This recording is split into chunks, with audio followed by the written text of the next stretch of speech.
காரைக்குடி மாநகராட்சிக்கு 30 கோடி ரூபாய் மதிப்பீட்டில் புதிய அலுவலகம் கட்டப்படும். சிவகங்கையில் நடைபெற்ற அரசு விழாவில் முதலமைச்சர் மு.க.ஸ்டாலின் அறிவிப்பு. சிவகங்கை மன்னர் துரைசிங்கம் கல்லூரி மைதானத்தில் நடைபெற்ற அரசு விழாவில் பங்கேற்று நலத்திட்ட உதவிகளை வழங்க வந்த தமிழக முதலமைச்சர் மு.க.ஸ்டாலின் அறிவித்தார். மேலும் வீரமும் புகழும் கொண்ட மாவட்டம் சிவகங்கை என்று புகழாரம் சூட்டிய முதலமைச்சர், சிவகங்கை மாவட்டத்தில் இளையான்குடி, காளையார்கோவில் மற்றும் 616 கோடி ரூபாய் மதிப்பிலான காவிரி குடிநீர் திட்டம் செயல்படுத்தப்பட்டுள்ளது என்றும் தெரிவித்தார்.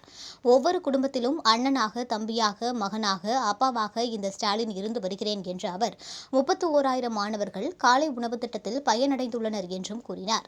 ஒன்றிய அரசு திட்டங்களையும் மாநில அரசின் நிதியை கொண்டு செயல்படுத்தி வருவதாக தெரிவித்த முதல்வர், எந்த செலவு செய்தால் மக்கள் பலனடைவார்கள் என்று எங்களுக்கு தெரியும் என்றும், உதயசூரியன் தான் என்றென்றும் தமிழகத்தை ஆட்சி செய்யும் என்றும் உறுதிபட தெரிவித்தார்.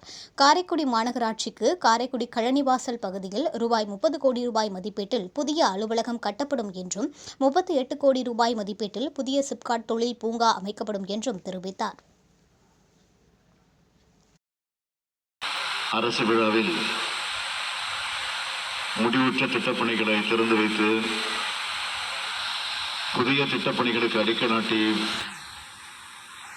மற்றும் பயனாளிகளுக்கு அரசு நலத்திட்ட விரிவாக்கம், இளையான்குடியில புறவழிச்சாலை, சிவகங்கையில ஒருங்கிணைந்த நீதிமன்றம்,